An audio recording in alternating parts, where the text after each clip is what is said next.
everyone. Before I get started, I'd like to thank you all in advance for your attention and for being here today to listen to my presentation. Now, I'd like to show you guys a quick video, and I apologize for the advertisement.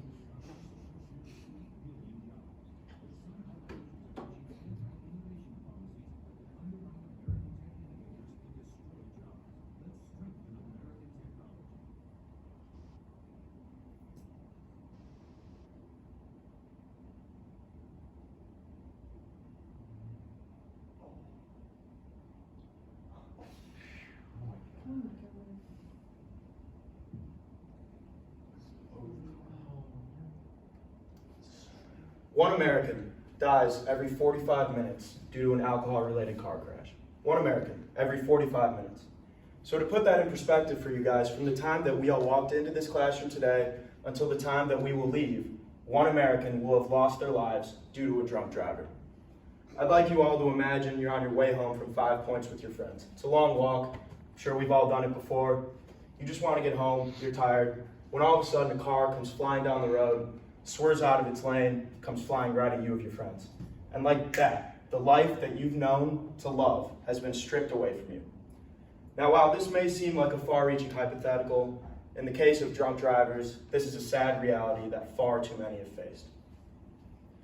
To start, our country has a definite problem with drunk driving, and it stems from the culture surrounding this horrible practice.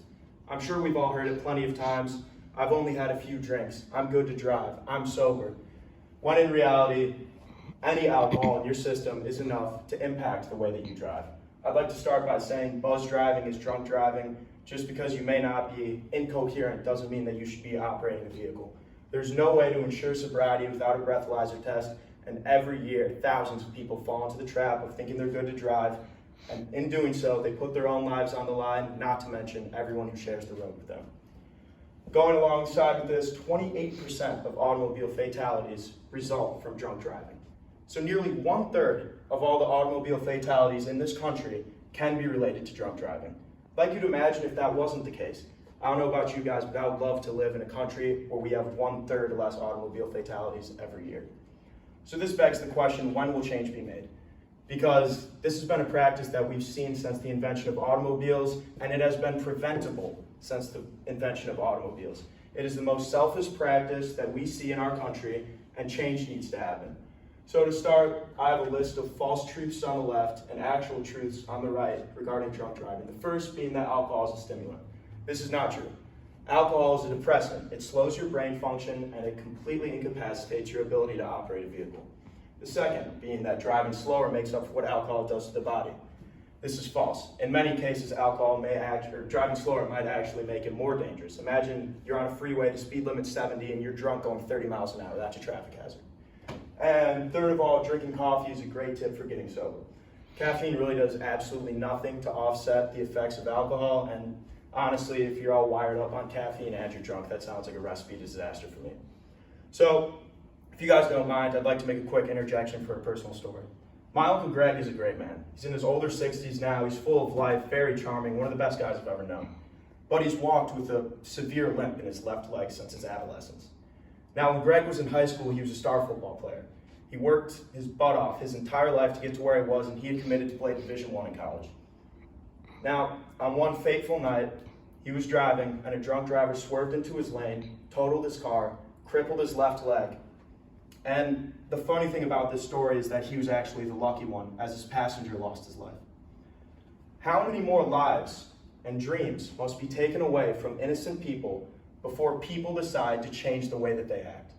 I feel like people fail to realize that every time they pick up those keys after drinking, not only are they putting their own life on the line, but every single person on the road with them. Now, as most things in life, to get away with drunk driving once, you're more likely to do it again. On average, a driver will drive intoxicated 79 times before their first arrest. Or 80 times, sorry.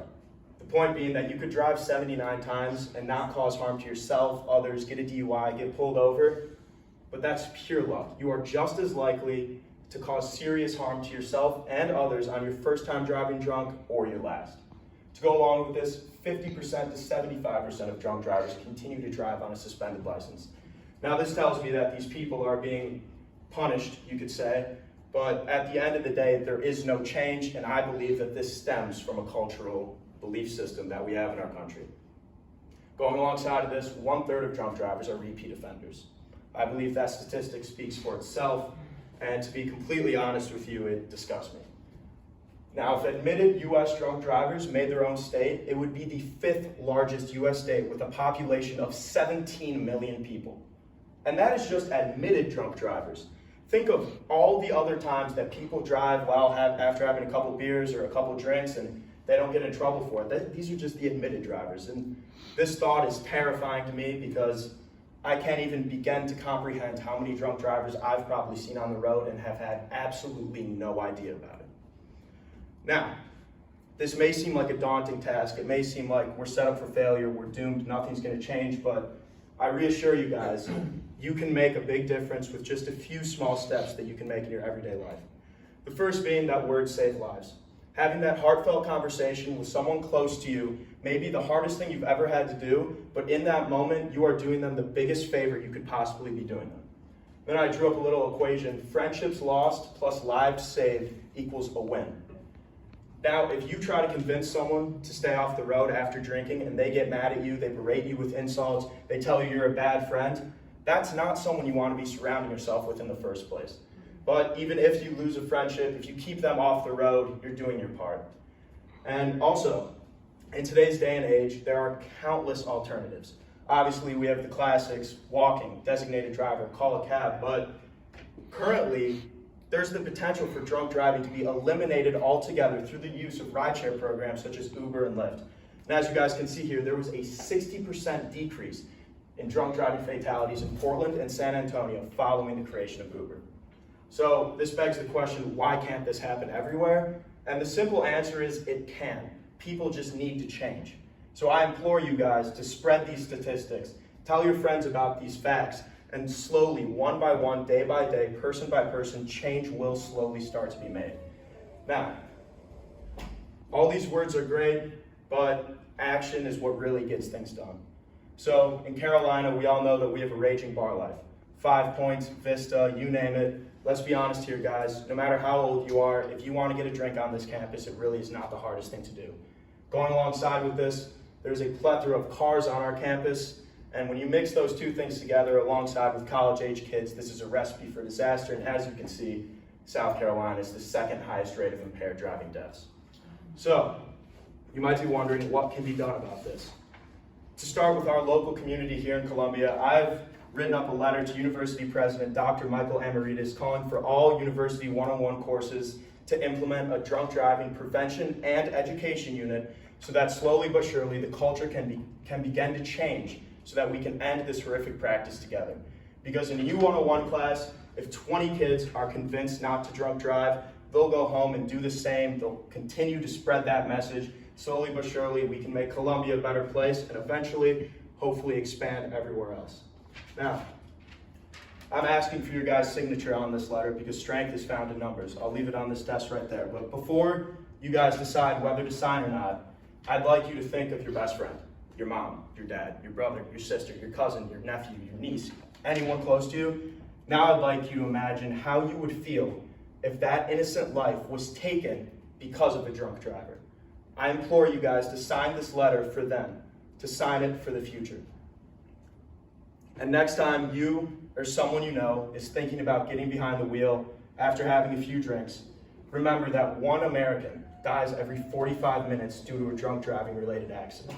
Please, guys, don't be a statistic, be a solutionary. Thank you so much for your time.